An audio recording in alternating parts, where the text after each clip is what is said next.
and the further divided into three major parts. Ancient India को भी हम तीन मेजर पार्ट्स में कर सकते हैं, डिवाइड कर सकते हैं। और यदि हम एंशिएंट इंडिया के डिवीजन के बारे में बात करें तो एंशिएंट इंडिया के तीन मेजर पार्ट्स होते हैं। सबसे पहला प्री हिस्टोरिक पीरियड जिसे आप प्रागैतिहासिक काल कहते हैं, उसके बाद प्रोटो हिस्टोरिक पीरियड जिसे आप आद्य ऐतिहासिक काल कहते हैं, और तीसरा होता है हिस्टोरिक पीरियड या जो कहलाता है ऐतिहासिक काल। तीनों कालों में या तीनों पीरियड्स में डिफरेंस क्या है ये हम पहले ही जान चुके हैं। प्री हिस्टोरिक पीरियड या प्रागैतिहासिक काल वो पीरियड है जो केवल और केवल अवशेषों पर आधारित है, जिसके हमारे पास कोई भी रिटन सोर्स नहीं है या कोई भी लिखित जानकारी नहीं है। उस पीरियड को ही हमने क्या कहा है, प्री हिस्टोरिक पीरियड कहा है या प्रागैतिहासिक काल कहा है। और यदि प्रोटो हिस्टोरिक पीरियड की बात करें, यदि आद्य ऐतिहासिक काल की बात करें तो आप जानते हैं कि प्रोटो हिस्टोरिक पीरियड या आद्य ऐतिहासिक काल वो काल है जिसके हमारे पास अवशेष भी है, साथ में रिटन सोर्स भी है। कहने का मतलब जो अवशेषों और लिखित साक्ष्य दोनों पर आधारित है। लेकिन जितने भी रिटन सोर्स हमें मिले हैं, जितने भी लिखित साक्ष्य हमें मिले हैं, दे आर स्टिल अनआइडेंटिफाइड, उन्हें अभी तक भी पढ़ा नहीं जा सका है, उन्हें अभी तक भी आइडेंटिफाई नहीं किया जा सका है। और आप जानते हैं कि हिस्टोरिक पीरियड जो तीसरा मेजर पार्ट है, हिस्टोरिक पीरियड वो पीरियड होता है जो अवशेषों और रिटन सोर्सेज या लिखित साक्ष्य दोनों पर आधारित होता है। और उन सारे के सारे रिटन सोर्सेज को हमने पढ़ लिया है, आइडेंटिफाई कर लिया है, उसी के आधार पर हमने क्या बना लिया है, मान लिया है अपना इतिहास। तो कहने का मतलब है हम एंशिएंट इंडिया शुरू कर रहे हैं, प्राचीन काल या प्राचीन भारत शुरू कर रहे हैं। और यदि हम एंशिएंट इंडिया शुरू कर रहे हैं तो इसका मतलब ये है कि हम शुरू करेंगे कहां से। सबसे पहले हेडिंग डाल लीजिए प्री हिस्टोरिक पीरियड, या जिसे आप हिंदी में कह सकते हैं प्रागैतिहासिक काल। प्री हिस्टोरिक पीरियड या प्रागैतिहासिक काल। और आपको याद होगा मैंने आपको बताया था कि प्री हिस्टोरिक पीरियड या प्रागैतिहासिक काल को भी आप दो एजेस में डिवाइड कर सकते हैं। इसको भी आप दो युगों में विभाजित कर सकते हैं, जिसमें सबसे पहला होता है स्टोन एज या पाषाण युग और दूसरा होता है कॉपर एज या ताम्र युग। तो ध्यान रखिए प्री हिस्टोरिक का सबसे पहला पीरियड या सबसे पहला भाग कहलाता है स्टोन एज, पाषाण युग। तो जल्दी से हेडिंग डाल लीजिए। तो हमारा टॉपिक जो आज हमें कवर करना है, जो आज हमें पढ़ना है वो क्या रहेगा, स्टोन एज रहेगा, वो रहेगा पाषाण युग। सर मैराथन क्लास दीजिए। अच्छा जी, मैराथन क्लास देने से क्या होगा मेरे भाई, ये सब ओलंपिक में चलते हैं भाई, ठीक है, तो इनको ओलंपिक में फॉलो कीजिए, ठीक है। असल जिंदगी में मैराथन क्लास का कोई फायदा नहीं होता है, ठीक है ना, क्योंकि अगर मैंने मैराथन क्लास दे दी ना, फॉर एग्जांपल यदि मैंने आपको लगातार 5 घंटे 6 घंटे पढ़ा दिया, ठीक है, तो आपके अंदर या आपके दिमाग के अंदर जो समझ में आने वाली कैपेसिटी होगी ना, या आपके दिमाग के अंदर वो चीजें जाने वाली कैपेसिटी होगी, वो मैक्सिमम 1.5 से 2 घंटे की होगी बस। 2 घंटे के बाद आप लोगों का दिमाग वैसे बंद हो जाएगा, वैसे भी 1 घंटे के बाद बंद हो जाता है सामान्य तौर पर। तो 2 घंटे तो मैक्सिमम है। अगर 2 घंटे पढ़ा दिया मैंने तो 2 घंटे के बाद तो मैं पढ़ाऊंगा ना, वो दिमाग में कुछ नहीं बंद हो जाएगा, सारी की सारी चीजें ओवरफ्लो हो जाएंगी। आप शुरू करके तो देखिए, ये उनका काम है, ठीक है। ये जो मैराथन क्लास लेना है ना, ये उन फालतू लोगों का काम है जो यूट्यूब पर जैसे लोगों को गुमराह करते हैं, जो यूट्यूब पर जैसे लोगों का भविष्य बर्बाद करते हैं। हमारा उद्देश्य आप लोगों का भविष्य बर्बाद करना नहीं, भविष्य बनाना है, ठीक है। तो हमारा उद्देश्य है आपको केवल उतना ही पढ़ाया जाए, ठीक है, जितना आप समझ सकें और एक दिन में तैयार कर सकें, एक दिन में याद कर सकें, ठीक है। बेवकूफ लोग होते हैं वो, ठीक है, जो स्टूडेंट्स को बिठाएंगे सामने और 10-12 घंटे पढ़ाते रहेंगे एक सब्जेक्ट। ऐसे नहीं होती तैयारी, ऐसे नहीं होता है, पढ़ाई नहीं होती ऐसे, है ना। वो तो सिर्फ और सिर्फ यूट्यूब पर किया जाता है ताकि हमारे थोड़े से फॉलोअर्स बढ़ जाए और हमारी लाइफ अच्छी ज्यादा हो जाए। ये सब वर्चुअल चीजें हैं, बी इन रियलिटी, आपको रियलिटी में रहने की जरूरत है, मेन चीज वो है। चलिए खैर, आप लोग भी नादान है, ठीक है, अभी आए हैं, अभी तैयारी शुरू की है, ठीक है। तो यूट्यूब की क्लास नहीं, ये की क्लास है और यहाँ तो आपको करियर के ही पढ़ने चलना होगा। एंशिएंट इंडिया या प्राचीन भारत, और ध्यान रखिए एंशिएंट इंडिया में, प्राचीन भारत में हम बात करेंगे प्री हिस्टोरिक पीरियड की, यानी कि प्रागैतिहासिक काल के बारे में। और प्रागैतिहासिक काल का मतलब वो पीरियड जो अवशेषों पर आधारित है, लेकिन कोई भी रिटन सोर्सेज का हमारे पास नहीं है। और इसी में प्री हिस्टोरिक पीरियड में हम बात करते हैं सबसे पहले स्टोन एज के बारे में या पाषाण युग के बारे में। और आप अच्छी तरीके से जानते हैं स्टोन एज नाम से पता चल रहा है कि वो एज या वो युग जिसमें मनुष्य के द्वारा केवल स्टोन्स या केवल पत्थरों का या केवल पाषाण का इस्तेमाल किया जाता था, उसी एज को कहा जाता है स्टोन एज कहा जाता है, या उसी को पाषाण युग कहा जाता है। क्योंकि ये तो बात में नाम से पता चल रही है कि वो एज जिसमें मनुष्य केवल स्टोन्स का इस्तेमाल करता था, पाषाण का इस्तेमाल करता था, उसी को हम क्या कहते हैं, स्टोन एज कहते हैं, उसी को हम पाषाण युग कहते हैं। लेकिन याद रखिए मैंने आपको बताया था कि यदि हम स्टोन एज की बात करते हैं, यदि हम पाषाण युग की बात करते हैं, तो इसको भी हमने 3 डिफरेंट पीरियड्स में कर दिया था, डिवाइड कर दिया था। तो हम दोस्तों शुरू कर रहे हैं स्टोन एज, और हम जानते हैं कि स्टोन एज का सबसे पहला पीरियड कहलाता है, हेडिंग डालिए, पैलियोलिथिक पीरियड, या जिसे आप हिंदी में लिख सकते हैं पूरा पाषाण काल। पैलियोलिथिक पीरियड या पूरा पाषाण काल। सबसे पहले लीजिए पैलियोलिथिक पीरियड या पूरा पाषाण काल। और यदि हम ये कब का पीरियड है या कितना पुराना पीरियड है इसके बारे में बात करें तो ध्यान रखेंगे अनिश्चित काल से लेकर या फिर अननोन पीरियड से लेकर 8000 लगभग 8000 बीसी तक का ही जो पीरियड है, that is known as palaeolithic period, उसी को कहा जाता है पूरा पाषाण काल कहा जाता है। तो दोस्तों हम बात कर रहे हैं सबसे पहले किस बारे में, पैलियोलिथिक पीरियड के बारे में या पूरा पाषाण काल के बारे में। लिखेंगे in palaeolithic period man discovered fire, मनुष्य के द्वारा आग की खोज की गई।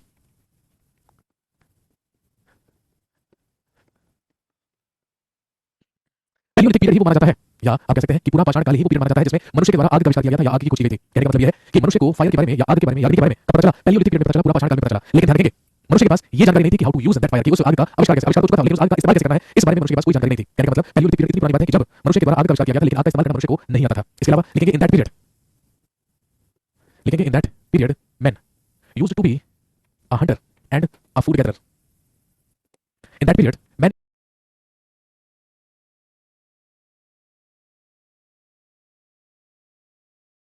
used to be a hunter and a food gatherer। Hindi में लिखिए इस काल में मनुष्य एक शिकारी, इस काल में मनुष्य एक शिकारी और एक भोजन संग्राहक हुआ करता था। कहने का मतलब हम उस समय मानव नहीं आदि मानव हुआ करते थे, और हमारा काम सिर्फ और सिर्फ क्या हुआ करता था, एक स्थान से दूसरे स्थान पर भटकना, एक स्थान से दूसरे स्थान पर जाना और वहां पर जंगली जीव जंतुओं का शिकार करना। हम शिकारी हुआ करते थे, we used to hunting animals. और इसके अलावा हम फूड गैदर हुआ करते थे, क्योंकि मनुष्य का उद्देश्य केवल केवल अपने लिए भोजन इकट्ठा करना हुआ करता था, अपने लिए फूड गैदर करना हुआ करता था। और यही रीजन है कि इस पीरियड में मनुष्य ज्यादातर केव्स में, ज्यादातर गुफाओं में और नदियों के किनारे रहा करता है, द बैंक्स ऑफ रिवर्स, क्योंकि हम जानते हैं कि नदी किनारे हमें इजीली क्या मिल जाता है, वाटर पानी मिल जाता है, और जंगलों और गुफाओं में रहने का काम किया करता था मनुष्य, और एक स्थान से दूसरे स्थान पर हमेशा पलायन करता रहता था। कहने का मतलब उसके पास कोई स्थायी आवास नहीं था, उसके अंदर कोई सिविलाइजेशन नहीं थी, हम पूरी तरीके से क्या थे, बड़े हम पूरी तरीके से अनसिविलाइज्ड थे। और क्योंकि हमारे अंदर कोई सिविलाइजेशन नहीं थी, भाई यही रीजन है कि इस पीरियड में हमें केवल अवशेष मिले हैं लेकिन कोई रिटन सोर्स नहीं मिला। क्योंकि यदि मनुष्य के अंदर सभ्यता होती, उसे पढ़ना लिखना आता होता तो डेफिनेटली उस पीरियड में भी पढ़ता लिखता, लेकिन ऐसा उस टाइम कुछ नहीं था। तो ध्यान रखेंगे इस काल में मनुष्य एक शिकारी और एक भोजन संग्राहक हुआ करता था। लिखेंगे he made some big equipments of stones, मनुष्य के द्वारा पत्थरों से कुछ बड़े औजार बनाए गए। यही वो पीरियड था जिसमें मनुष्य शिकार करने के लिए, हंटिंग के लिए पत्थरों का इस्तेमाल करके बड़े बड़े औजार बनाया करता था, बड़े बड़े इक्विपमेंट्स बनाया करता था, जिसमें से कुछ इंपॉर्टेंट इक्विपमेंट्स जो हमें मिले हैं वो क्या कहलाते हैं, लिखेंगे हैंड एक्सेस, क्लीवर्स, स्क्रैपर्स।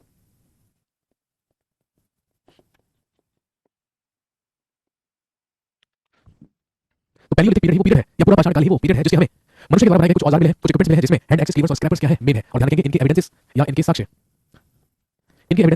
मेनली हमें 3 जगहों से मिले हैं। सबसे पहला ध्यान रखेंगे बेलन river valley, Sohan river valley, और तीसरा याद रखेंगे नर्मदा रिवर वैली। तो ध्यान रखिए बेलन नदी घाटी, सोहन नदी घाटी और नर्मदा नदी घाटी।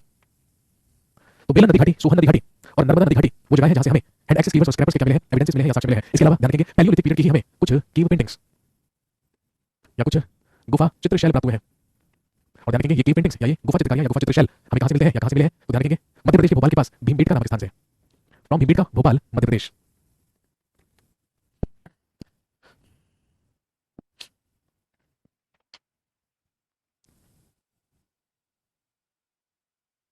फटाफट से नोट कीजिए ये वो महत्वपूर्ण फीचर्स हैं, ये वो महत्वपूर्ण विशेषताएं हैं जो कि पैलियोलिथिक पीरियड की है, जो कि पूरा पाषाण काल की है। कहने का मतलब वो पीरियड जो 8000 बीसी और 8000 बीसी से पहले का पीरियड है। और यहाँ पर 8000 बीसी का मतलब क्या है ये तो आप अच्छी तरीके से जानते हैं, बिफोर क्राइस्ट 8000, मतलब ईसा के जन्म से 8000 साल पहले। कहने का मतलब यदि हम अभी 2021 में है, यदि हम 2021 में है तो स्वाभाविक सी बात है 2000 ये और इससे पहले 8000 यानी कि आज से 10000 साल पहले तक का जो पीरियड है उसी को हम क्या कहते हैं पैलियोलिथिक पीरियड कहते हैं या पूरा पाषाण काल कहते हैं। जल्दी से नोट करेंगे, 1 मिनट में कंटिन्यू करते हैं।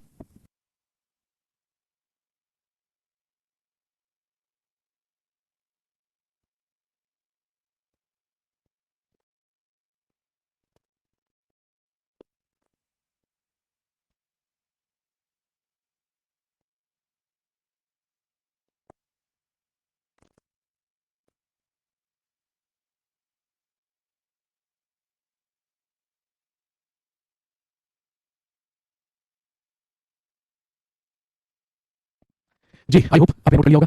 चलिए आगे बढ़ते हैं। कहने का मतलब 8000 बीसी तक का जो पीरियड है, 8000 ईसा पूर्व तक का जो पीरियड है उसी को क्या कहा जाता है पैलियोलिथिक पीरियड कहा जाता है या पूरा पाषाण काल कहा जाता है। ठीक है, इसके बाद the second period of stone age, इसके बाद हम जानते हैं कि स्टोन एज या पाषाण युग का दूसरा पीरियड या दूसरा काल क्या कहलाता है। लिखेंगे second one is known as mesolithic period, जिसे आप हिंदी में लिख सकते हैं मध्य पाषाण काल, मेसोलिथिक पीरियड या मध्य पाषाण काल, मेसोलिथिक पीरियड या मध्य पाषाण काल। और ध्यान रखेंगे लगभग 8000 बीसी से लेकर लगभग 4000 बीसी तक का ही जो पीरियड है that is known as mesolithic period, वही क्या कहलाता है मध्य पाषाण काल कहलाता है।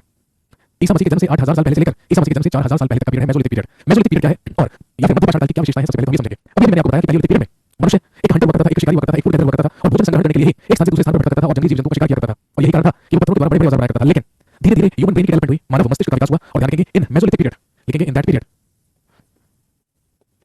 Man started domestication. लिखेंगे इस काल में मनुष्य के द्वारा पशुपालन की शुरुआत की गई। डोमेस्टिकेशन का मतलब हम समझाते हैं पशुपालन। In that period man started domestication, इस काल में मनुष्य के द्वारा पशुपालन की शुरुआत की गई। और अब क्योंकि उसने पशुपालन की शुरुआत की तो लिखेंगे in that period the sizes of पशुपालन की शुरुआत की तो लिखेंगे in that period the sizes of the equipments became shorter. इस काल में औजारों का आकार छोटा हुआ। In that period the sizes of the equipments became shorter, इस काल में औजारों का आकार छोटा हुआ। अभी तक तो बड़े-बड़े पत्थरों का इस्तेमाल करके बड़े-बड़े औजार बनाए जाते थे क्योंकि उनसे क्या किया जाता था, शिकार किया जाता था। लेकिन धीरे-धीरे जब मेसोलिथिक पीरियड में मैन स्टार्टेड डोमेस्टिकेशन, जब मनुष्य के द्वारा पशुपालन की शुरुआत कर दी गई तो वो पत्थरों के औजार जिनका आकार पैलियोलिथिक पीरियड में बड़ा था वो कंपैरेटिवली मेसोलिथिक पीरियड में क्या हुआ, छोटा हुआ। और ध्यान रखेंगे उन्हीं छोटी साइज के इक्विपमेंट्स और औजारों को क्या कहा गया, माइक्रोलिथ्स कहा गया। वही क्या कहलाए, उन्हीं को क्या कहा गया, माइक्रोलिथ्स कहा गया। और इसके अलावा लिखेंगे द एविडेंसेस ऑफ डोमेस्टिकेशन या मनुष्य के द्वारा पशुपालन के साक्ष्य, एविडेंसेस ऑफ डोमेस्टिकेशन या पशुपालन के साक्ष्य हमें ध्यान रखेंगे दो स्थान से मिले हैं, दो जगहों से मिले हैं। एक मध्य प्रदेश का आदमगढ़ नामक स्थान, तो ध्यान रखेंगे मध्य प्रदेश के आदमगढ़ से और राजस्थान के बागौर से।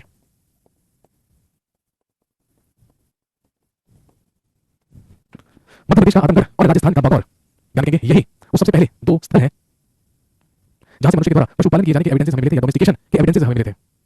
गुरुजी एक सवाल था, ओके फिर चालकोलिथिक किसे कहेंगे? लगता है आपने शुरुआती क्लास अटेंड नहीं की जिसमें मैंने आपको बताया था कि जो कॉपर एज है, जो ताम्र युग है, उसी को हम क्या कहते हैं, चालकोलिथिक पीरियड कहते हैं। चालकोलिथिक पीरियड कहते हैं, भाई चालकोलिथिक पीरियड को हिंदी में कहेंगे ताम्र पाषाण काल। ताम्र पाषाण काल का मतलब है वो काल, वो पीरियड जिसमें मनुष्य पत्थर भी इस्तेमाल करता था और पत्थर के साथ-साथ तांबा भी इस्तेमाल करता था, कॉपर भी इस्तेमाल करता था। That is Chalcolithic period. तो जो ताम्र युग है, जो कॉपर एज है, उसी को आप चालकोलिथिक पीरियड कह सकते हैं। सर नासा द्वारा प्रभु श्री राम का बनाया गया पुल सही माना गया है, तो भाई आप कहना क्या चाह रहे हैं ये बताइए। यहाँ पर हम भारत के इतिहास की बात कर रहे हैं, यहाँ पर हम एग्जाम क्वालीफाई करने की बात कर रहे हैं, आप अभी भी श्री रामचंद्र के ही राम सेतु पर पढ़े हैं, क्या बताना चाह रहे हैं, समझ नहीं आप क्या कह रहे हो। आप यहाँ पर लिख रहे हो कि सर नासा द्वारा प्रभु श्री राम का बनाया गया पुल सही माना गया है, ठीक है। तो इससे आप क्या साबित करना चाहते हैं कि मैं आपको ये पढ़ाना छोड़कर रामायण पढ़ाऊं? यहाँ पर ये बताइए भाई। राम सेतु की यहाँ पर कोई बात ही नहीं हुई बेटे, हम कहाँ राम सेतु की बात कर रहे हैं। राम सेतु जिसको एडम्स ब्रिज बोलते हैं, जिसको आदम पुल कहते हैं, ठीक है, उसके बारे में चर्चा नहीं कर रहे हैं। यहाँ पर बात क्या हो रही है और आप लिख क्या रहे हैं, थोड़ा सा होश में रहिए भाई। माना कि सावन की शुरुआत हो चुकी है और सावन में आप जानते हैं हम सब लोगों के अंदर जो भक्ति होती है वो चरम सीमा पर होती है, ठीक है। हालांकि आप जानते हैं कि भैया सोमवार है पास आके सारे लोग अपने अपने व्हाट्सएप स्टेटस पर भोलेनाथ की फोटो लगाकर बैठे हैं। ठीक है, माना कि हम लोग इस टाइम भक्ति से ओतप्रोत हैं, लेकिन राम सेतु यहाँ पर बात करने का कोई लॉजिक तो नहीं भाई। जी, तो एविडेंसेस ऑफ डोमेस्टिकेशन या मनुष्य के द्वारा पशुपालन किए जाने की जो सबसे पहले एविडेंसेस हमें मिले, तो आपको ध्यान रखेंगे वो दो जगहों से मिले। एक मध्य प्रदेश का आदमगढ़ और दूसरा राजस्थान का बागौर। ये वो जगह है जहां से मनुष्य ने सबसे पहले पशुपालन की शुरुआत की थी। इसके अलावा, ठीक है, इसके अलावा ध्यान रखेंगे मेसोलिथिक पीरियड ही वो पीरियड है या मध्य पाषाण काल ही वो पीरियड है जिसके हमें सबसे पहले क्या मिले हैं, एविडेंस ऑफ ह्यूमन स्केलेटन्स या मानव कंकाल के अवशेष। यदि हम पैलियोलिथिक पीरियड के बारे में बात करें तो पैलियोलिथिक पीरियड का हमारे पास कोई भी मानव अवशेष नहीं है या कोई भी मानव अस्थियों का एविडेंस नहीं है, लेकिन ह्यूमन स्केलेटन्स या मानव कंकालों के जो सबसे पहले एविडेंसेस हमें मिले हैं वो किस पीरियड में मिले हैं, वो मेसोलिथिक पीरियड में मिले हैं। लिखेंगे in that period first evidence of human skeletons was found. लिखेंगे इसी काल में मानव कंकाल के प्रथम साक्ष्य हमें प्राप्त हुए हैं। कहने का मतलब हमारे आर्कियोलॉजिस्ट ये कहते हैं कि पैलियोलिथिक पीरियड में मनुष्य हुआ करते थे, लोग हुआ करते थे, जो शिकारी हुआ करते थे, जो फूड गैदरर हुआ करते थे, जो भोजन संग्राहक हुआ करते थे, लेकिन उनके होने के हमारे पास कोई एविडेंस नहीं मिले हैं। कहने का मतलब पैलियोलिथिक पीरियड की कोई अस्थि, कोई मानव कंकाल, कोई स्केलेटन कुछ हमें नहीं मिला है। लेकिन ध्यान रखेंगे मनुष्य के कंकाल या मानव कंकालों के प्रथम साक्ष्य या first evidence of human skeletons जो हमें मिले वो मेसोलिथिक पीरियड में मिले। और कहां से मिले, तो लिखेंगे from Sarai Nahar and Mahadaha of Pratapgarh, Uttar Pradesh. लिखेंगे उत्तर प्रदेश के प्रतापगढ़ जिले के सराय नाहर एवं महादहा नामक स्थल से।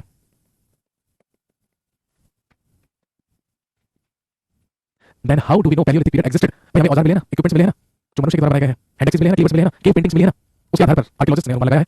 That is assumption. सबसे पहले चीज तो ध्यान में रखेंगे, जिस चीज के बारे में हमें लिखित रूप में कुछ नहीं मिला है that is totally assumption. Simple सी बात है।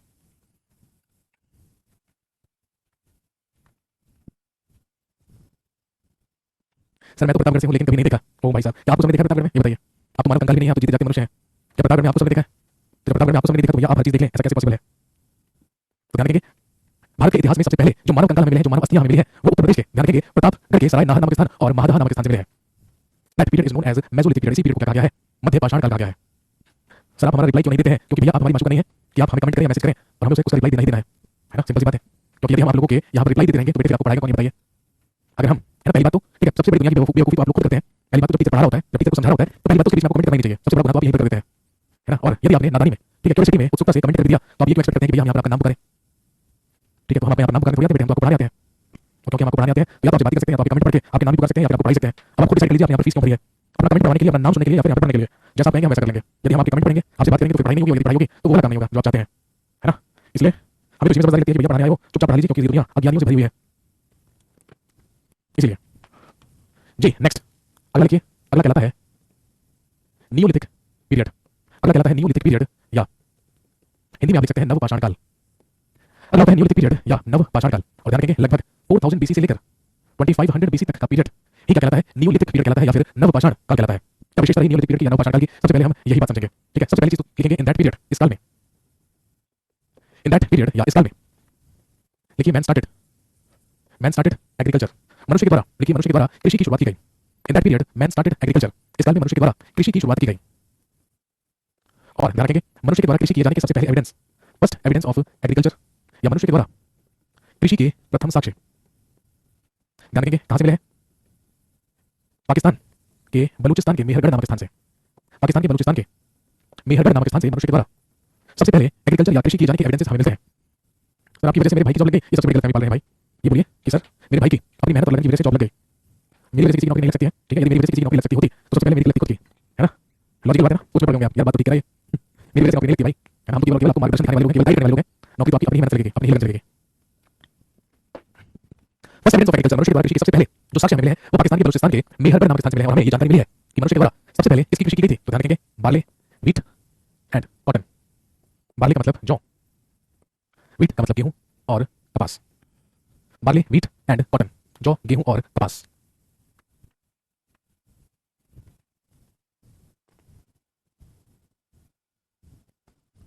तो मनुष्य के द्वारा कृषि किए जाने के जो सबसे पहले एविडेंस हैं, जो सबसे पहले साक्ष्य है, वो हमें पाकिस्तान के बलूचिस्तान के मेहरगढ़ नामक स्थान से मिलते हैं। और हमें ये जानकारी मिलती है और पता चलता है कि मनुष्य ने सबसे पहले जो कृषि की थी वो किसकी की थी, जौ, गेहूं और कपास की। और दोस्तों ध्यान रखेंगे नियोलिथिक पीरियड ही वो सबसे पहला पीरियड था, वो सबसे पहला समय था जब मनुष्य के द्वारा चावल की कृषि किए जाने के भी एविडेंसेस हमें मिलते हैं। तो ध्यान रखेंगे first evidence of harvesting of rice.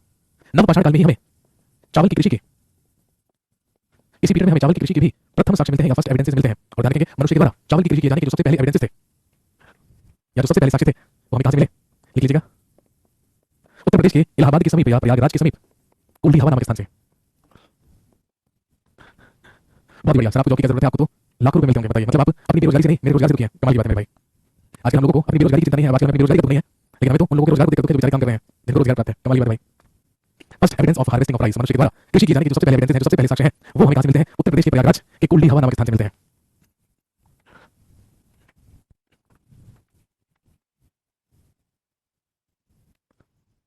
और इसके अलावा ध्यान रखेंगे यही नियोलिथिक पीरियड ही वो पीरियड है जिसमें मनुष्य के द्वारा पहिए का आविष्कार किया गया था। मनुष्य के द्वारा व्हील या पहिए का आविष्कार भी किसमें किया गया? नियोलिथिक पीरियड में किया गया। भाई क्योंकि उसने डोमेस्टिकेशन शुरू कर दिया था, उसने पशुपालन शुरू कर दिया था। अब वो जानवरों का इस्तेमाल करने लगा था एक स्थान से दूसरे स्थान पर जाने के लिए। और आप जानते हैं कि एक स्थान से दूसरे स्थान पर जाने के लिए ही उसने कार्ट्स या गाड़ियां बनानी शुरू की पहिए का इस्तेमाल करके, और सफल हुआ एक स्थान से दूसरे स्थान पर जाने में।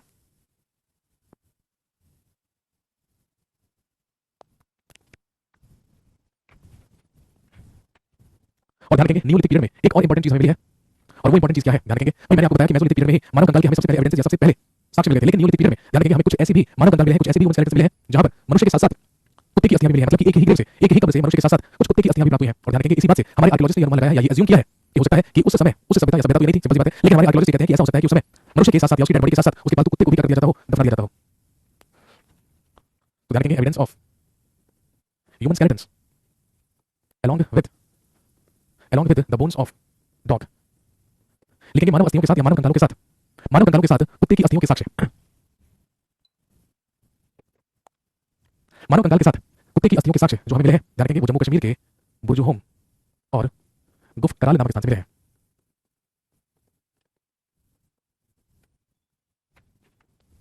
जम्मू कश्मीर का बुरजुहोम और गुफ्त कराल नामक स्थान। अगली महत्वपूर्ण चीज नियोलिथिक पीरियड में क्या हुई?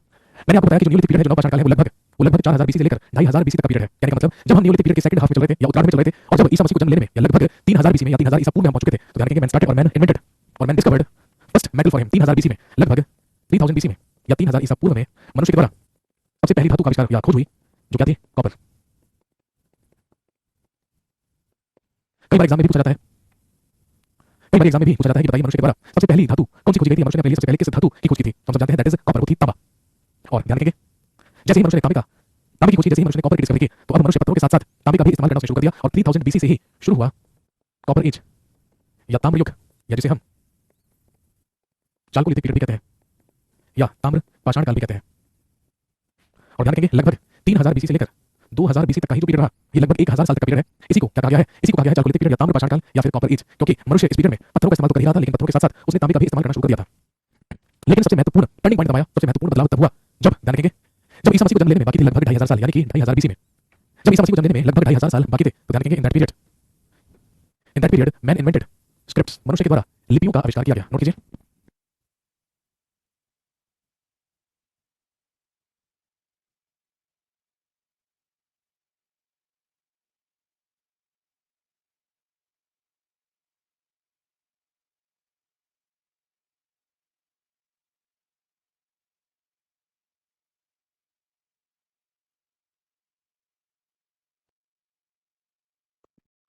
जी, तो लगभग जब ईसा को जन्म लेने में 2500 साल बाकी थे, या जब हम 2500 बीसी में पहुंचे, तो मनुष्य के द्वारा लिपियों का आविष्कार कर लिया गया। और जैसे ही मनुष्य के द्वारा लिपियों का आविष्कार किया गया, तो भाई स्वाभाविक सी बात है कि अब तो लिपियां भी आ चुकी हैं, अब तो स्क्रिप्ट्स भी आ चुकी हैं। तो क्या अब हम इसे प्री हिस्टोरिक पीरियड कहेंगे? क्या अब हम इसे प्रागैतिहासिक काल कहेंगे? जी नहीं, बिल्कुल नहीं। लिपियों का आविष्कार होने का मतलब है मनुष्य के अंदर अब धीरे-धीरे क्या आने लगी? सभ्यता आने लगी, धीरे-धीरे वो सिविलाइज होने लगा। और क्योंकि इसके बाद के पीरियड की हमें क्या मिले हैं? अवशेषों के साथ-साथ लिपियां भी मिली हैं। बेशक उन्हें पढ़ा नहीं जा सकता है, बेशक उन्हें आइडेंटिफाई नहीं किया जा सकता है, लेकिन मैंने आपको बताया था कि वो पीरियड जिसके हमें अवशेष भी मिले और रिटन सोर्सेज भी मिले, साक्ष्य भी मिले, उसी को हम क्या कहते हैं? प्रोटो हिस्टोरिक पीरियड कहते हैं या आद्य ऐतिहासिक काल कहते हैं। और ध्यान रखेंगे क्योंकि प्रोटो हिस्टोरिक पीरियड में या आद्य ऐतिहासिक काल में ही हमारे देश की सबसे पहली सभ्यता एग्जिस्ट करती है, which is known as Indus Valley Civilization, जिसे हम सिंधु घाटी सभ्यता के नाम से जानते हैं। और ध्यान रखेंगे सिंधु घाटी की सभ्यता के लोगों ने ही सबसे ज्यादा इस्तेमाल किया किसका? कॉपर का। और सिंधु वासियों ने ही कॉपर में टिन मिलाकर हम सब जानते हैं क्या बनाया? ब्रॉन्ज बनाया या कांसा बनाया। इसलिए 2500 बीसी के बाद से स्क्रिप्ट का आविष्कार हो चुका था, लिपियों का आविष्कार मनुष्य ने कर लिया था। और उसके बाद का जो पीरियड है that comes under proto historic period, उसी को हम कहते हैं आद्य ऐतिहासिक काल। और प्रोटो हिस्टोरिक पीरियड में आद्य ऐतिहासिक काल में ही हम पढ़ते हैं और हम बात करते हैं the oldest civilization of Indian subcontinent, भारतीय उपमहाद्वीप की सबसे पुरानी सभ्यता के बारे में, जिसे आप इंडस वैली सिविलाइजेशन या सिंधु घाटी की सभ्यता के नाम से जानते हैं। तो ये था दोस्तों प्री हिस्टोरिक पीरियड में स्टोन एज या पाषाण युग। तो आज की कहानी को हम यहीं पर कर रहे हैं, समाप्त कर रहे हैं। कल आपसे दोबारा से मुलाकात होगी और जब अगली क्लास में आपसे मुलाकात होगी तो हम बात करेंगे प्रोटो हिस्टोरिक पीरियड में, और हम पढ़ना शुरू करेंगे इंडस वैली सिविलाइजेशन या सिंधु घाटी की सभ्यता। नेक्स्ट क्लास के लिए थैंक यू वेरी मच, शुक्रिया, धन्यवाद। Have a nice day, see you in the next class. शुक्रिया।